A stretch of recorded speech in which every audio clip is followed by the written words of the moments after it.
Hey, Nick. I know you've said we're boring and we prep the same way every week, but I'm curious, when there's so much familiarity between two teams, does it change anything as you guys game plan and go about your week? Because, obviously Washington knows what you guys do well, your weaknesses, your strengths, and vice versa. Does that just come into play at all during this week? Yeah, like you account for everything, and you go through different plans with. I mean, everything in your mindset's the same, but and everything with your routine, you can change things a little bit here and there on routine, but your process is going to be the same. But a game where you're playing someone for the third time, of course, you look at the things that you've done against them, what they've done against you, what's successful, all those different things. So that's definitely part of our process anytime we play a team year to year, or multiple times in a year. Nick, what does it take to get buy-in from receivers in the run blocking game? Selfless people.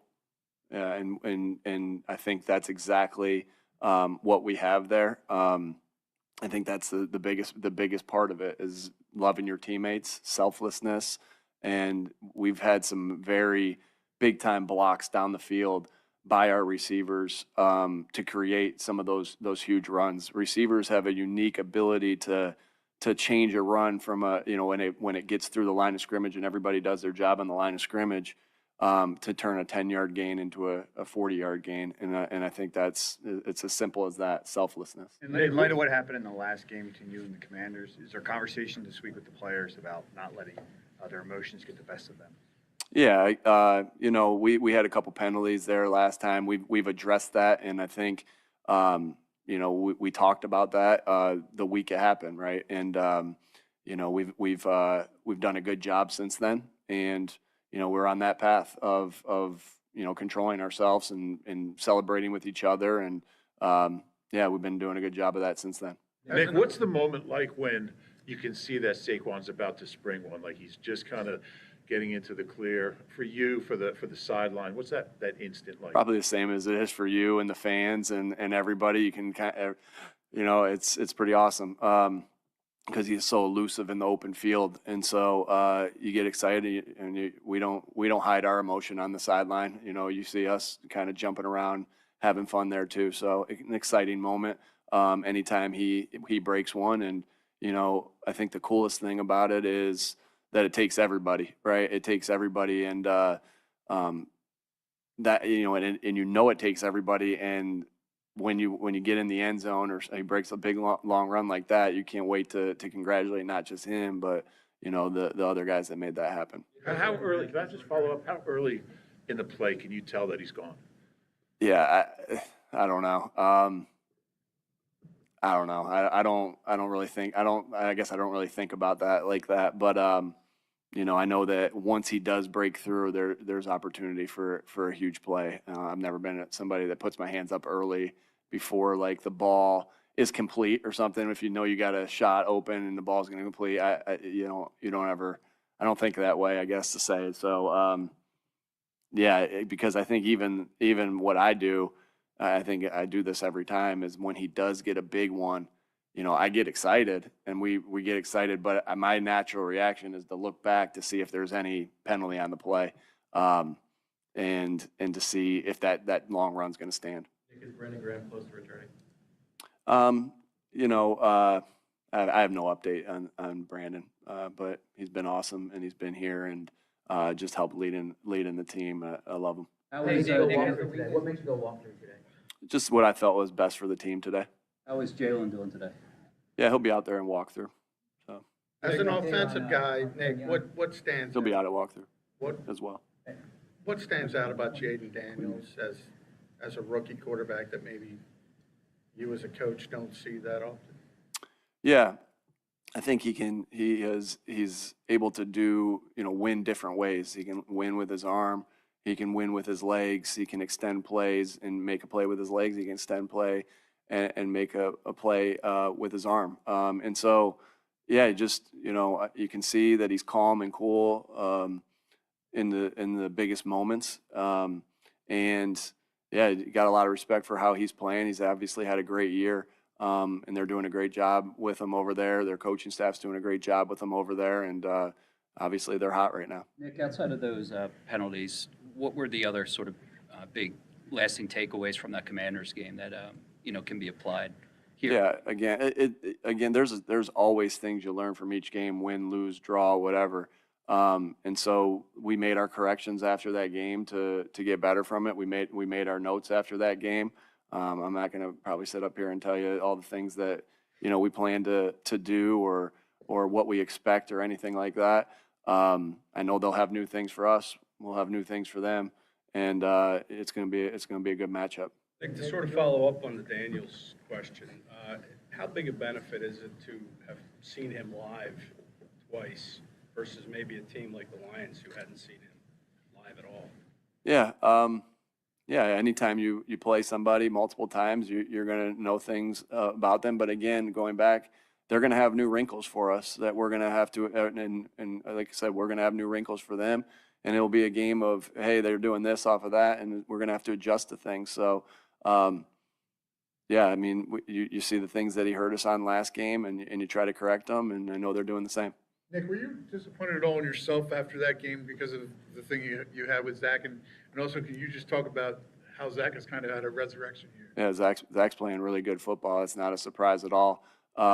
Yeah, Zach and I are good. We talked after that night. Had a good laugh, and I've been very impressed with all the plays that he's made, but not that I'm surprised at all. He's a great football player, a great Eagle. I enjoyed my time coaching him, and yeah, he's playing really good football. He's been a big time target for this team. On third down and fourth down, and doing all the things that I remember him being able to do at a very high level. You were with Brian Johnson for a bit, obviously. Can you see some of what Brian does well? Of course. Brian's a great football coach. And you can see his influence on the quarterback. You can see his influence on the offense. And I know, and a ton of respect for Cliff too, because his fingerprints are obviously all over that. It's his offense. So, but yeah, you definitely see, I just know how good of a coach Brian is, and you can see how the quarterback's playing. Brian has something to do with that. That's for sure. This is your fifth straight. To go from Fletcher Cox to Jalen Carter, what went into that transition? How important was that investment? How much does Jalen Carter mean to the defense right now? Yeah, Jalen Carter's playing really good football. I'm excited that he's continuing to get better. I think I talked a lot about him and just his development and all the things. Obviously, the talent's there, but he's developed so much as far as just everything, his instincts, and just continues to get better because he's got great football instincts. And yeah, to have two phenomenal defensive tackles back to back, that just says that says a lot. Same thing with Jason to Cam. I think it's the same type of deal. And so obviously you miss those guys. I miss being around Jason every day. I miss being around Fletch every day. But these two guys are playing really good football, and excited of their path and their continued development. This is your fifth straight home game here, and you've won 9 in a row at home. But maybe other than the obvious, where do you see the advantages that being home at the Link has given you in some of these games? I think it is the obvious. It's the atmosphere, it's the crowd, it's the noise. Like when the parity is so close, which the NFL is, and that's week to week, and even more so even in the playoffs. When the parity is so close, everything matters, right? And you not being able to communicate or not be able to communicate on offense is a huge deal. And so, I know how rowdy it will be. I know how rowdy the fans will be. And we love playing in front of them, and especially in this atmosphere, we love playing in front of them regardless of what game it is. But I know, the last time we were in this setting, when I was here in 22, it was electric crowd. And then, I always remember I've said this a bunch. I've always remembered Jonathan Gannon before we played in that game, not when he rolled his window down and said what he said to the fans. But I remember what Jonathan Gannon said before we, when we got here, about 2017, when he was an opposing coach for the Vikings, and he's like, "Oh my gosh, this place was rocking, and I can't wait for it to be like that for while we're coaching here." And so it's an amazing fan base. It's an amazing crowd. The atmosphere is like no other. We're excited to play here. How did the Commanders, he's looking right at me. How did the Commanders match your team in terms of their physicality? Yeah, I think this is a very physical team. I think that, you see both teams playing with relentless effort. I can see that on their tape. I think Dan does an unbelievable job, get those guys to play hard. I think he does a great job of getting those guys to play physical, and they got physical guys that are tough. And so, I think sometimes that plays into some of the, you guys asked me about the chippiness. Sometimes that plays into it when two teams are going as hard as they possibly can go, until that whistle blows. It's going to be a great battle because I really respect how they play as a football team. Couple more?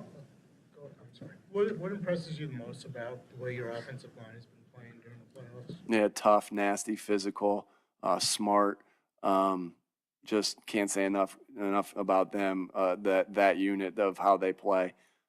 We got great leaders on that unit. Lane, all of them. Lane, Jordan, Landon. Cam's doing a great job. It's been awesome having Mekhi here and what he's brought to us. But again, they play hard, they play mean, they play physical, and I think that on top of all those things, you can do all those things and play with great football IQ, and I believe we do that. In the portion has still been effective at this stage in his career. Vic pointed out how much he still likes to play, and so that's a big part of it. It seems obvious, but that. I guess it's not. What's your perspective of that? That anytime you're around Slay, you have he's got this energy, and this love for his teammates, and this love for football, and this love for life, and that's infectious. There's a reason that he continues to be voted a captain on this football team, and so you get around him, and it's like you just can't help.